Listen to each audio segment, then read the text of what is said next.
Imagine por um momento um corpo ainda vivo, mas que por dentro está em completa falência. Cada célula se recusa a cooperar, cada sistema luta para se manter, mas a batalha já está perdida. É uma imagem perturbadora, eu sei, mas é exatamente o que aconteceu com um homem que se tornou, sem querer, o mais radioativo do mundo. Sua história é um lembrete sombrio do poder invisível e devastador da radiação e das consequências trágicas de erros humanos. Prepare-se, porque vamos mergulhar em um dos casos mais impressionantes e dolorosos já registrados pela ciência. Aconteceu no dia 30 de setembro de 1999, em Tokaimura, Japão, em uma instalação de processamento de urânio. Era um lugar onde o risco estava sempre presente, mas a rotina muitas vezes faz com que a guarda baixe.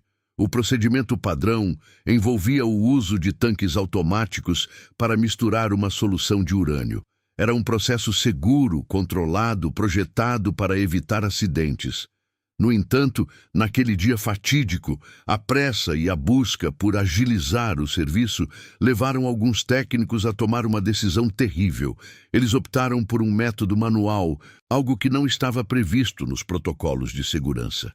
O erro fatal veio quando esses técnicos despejaram a solução de urânio em um tanque inadequado, um tanque que não era projetado para aquela quantidade de material. O limite crítico foi ultrapassado. Em um instante, uma reação nuclear em cadeia começou. Não houve uma explosão estrondosa, como nos filmes, mas sim um flash de luz azul intenso e quase sobrenatural. Era a liberação de radiação, uma força invisível que selaria o destino de quem estava por perto. Alarmes soaram, o choque tomou conta dos envolvidos, mas o estrago já estava feito.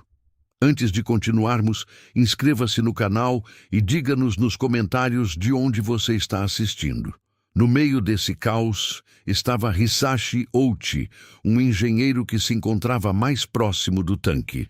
Ele foi a principal vítima daquela decisão imprudente.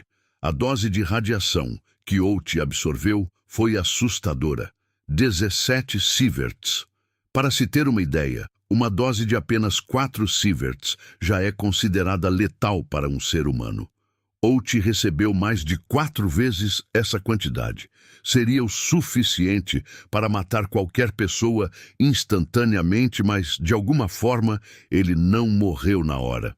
Nos primeiros momentos após o acidente, Hisashi Ouchi estava consciente. Ele conseguia falar, reclamava de dores e foi levado às pressas para o hospital universitário. A equipe médica, ciente da gravidade da situação, começou a agir imediatamente. No entanto, os primeiros sinais preocupantes logo apareceram. Seus glóbulos brancos, essenciais para o sistema imunológico, começaram a desaparecer rapidamente.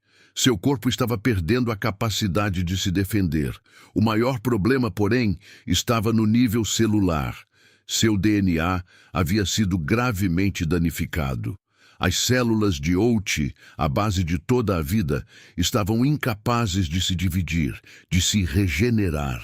Era como se o projeto de construção do seu corpo tivesse sido apagado.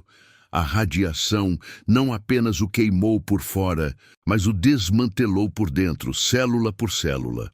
Com as células incapazes de se regenerar, a deterioração física de Hisashi Ouchi começou a se manifestar de formas visíveis e aterradoras. A pele, a primeira linha de defesa do corpo, foi uma das primeiras a ceder. Ela simplesmente não conseguia se refazer. Ao trocar os curativos que eram constantes e dolorosos, a equipe médica via a pele de Ouchi se desprendendo, revelando uma carne viva e exposta. Era uma imagem chocante, e a dor que ele sentia era imensa. Qualquer movimento, por menor que fosse, causava um sofrimento excruciante. Seu corpo estava se desintegrando lentamente, de fora para dentro.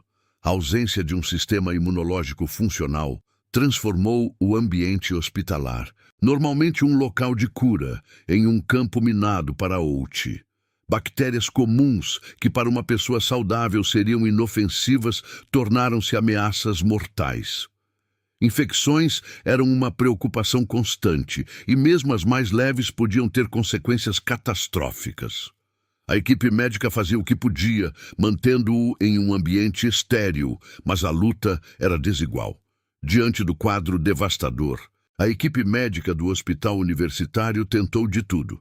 Transfusões de sangue eram diárias, quase incessantes, na tentativa de repor o que o corpo de Out não conseguia produzir. Eles estimularam a produção de células com medicamentos potentes e, em uma medida desesperada, tentaram um transplante de células-tronco na esperança de que novas células pudessem colonizar e reparar o dano. No entanto, era um esforço inútil. O corpo de Hisashi Ouchi simplesmente não respondia. O dano ao seu DNA era tão severo que ele não conseguia integrar as novas células ou produzir as suas próprias de forma eficaz. A cada dia, a situação se tornava mais clara. Não havia cura. Especialistas de todo o Japão e até de outros países foram consultados, e a conclusão era sempre a mesma. O nível de destruição genética que Ouchi havia sofrido era algo raramente visto, talvez nunca antes em um ser humano que tivesse sobrevivido por tanto tempo. Seu corpo era uma máquina quebrada, incapaz de se reconstruir, de se curar. Apesar da irreversibilidade do quadro, os médicos mantiveram o tratamento intensivo, mergulhando em um dilema ético profundo. Havia uma esperança mínima, quase inexistente, ou era uma tentativa de prolongar o inevitável? Ouchi sofreu várias paradas cardíacas ao longo das semanas. Cada vez que seu coração parava, a equipe médica o reanimava. Era um ciclo cruel. Ele era trazido de volta à vida apenas para continuar a sentir a dor insuportável de um corpo em falência total.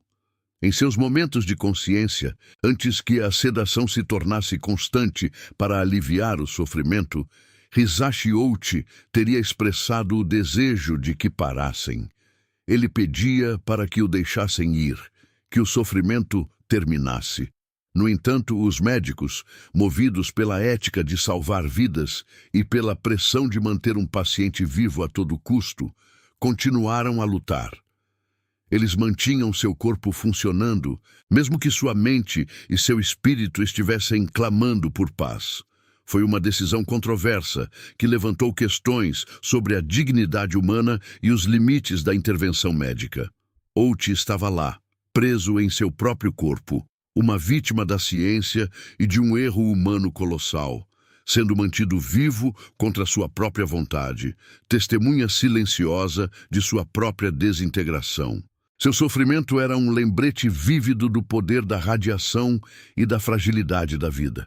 O corpo de Hisashi Ouchi, já devastado pela radiação, começou a entrar em falência múltipla dos órgãos. Era um declínio progressivo e implacável. Um a um, os sistemas vitais que o mantinham funcionando começaram a ceder. Os pulmões, antes responsáveis por oxigenar seu sangue, ficaram comprometidos, dificultando a respiração e exigindo ventilação mecânica constante. Os rins, que deveriam filtrar as toxinas do corpo, entraram em colapso, acumulando substâncias nocivas que envenenavam seu organismo. A disfunção cerebral, embora ele estivesse sedado, indicava o impacto generalizado da radiação em cada célula, em cada função. Além da falência dos órgãos principais, uma série de outras complicações se manifestava. Infecções, antes contidas pelo sistema imunológico, agora se espalhavam sem controle. Inflamações internas causavam mais dor e dano. O desequilíbrio de fluidos tornava seu corpo inchado e desfigurado. E os sangramentos internos eram uma constante, exigindo transfusões intermináveis de sangue. Os tecidos de Hisashi Ouchi continuavam a se deteriorar, mesmo sob a sedação pesada que o mantinha em um estado de inconsciência, longe da dor insuportável. Era uma batalha perdida, onde o corpo, já sem defesa, estava sendo consumido de dentro para fora.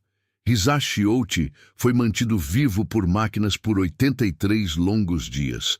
Cada dia era uma nova luta para a equipe médica, que se esforçava para prolongar uma vida que, para muitos, já não era vida.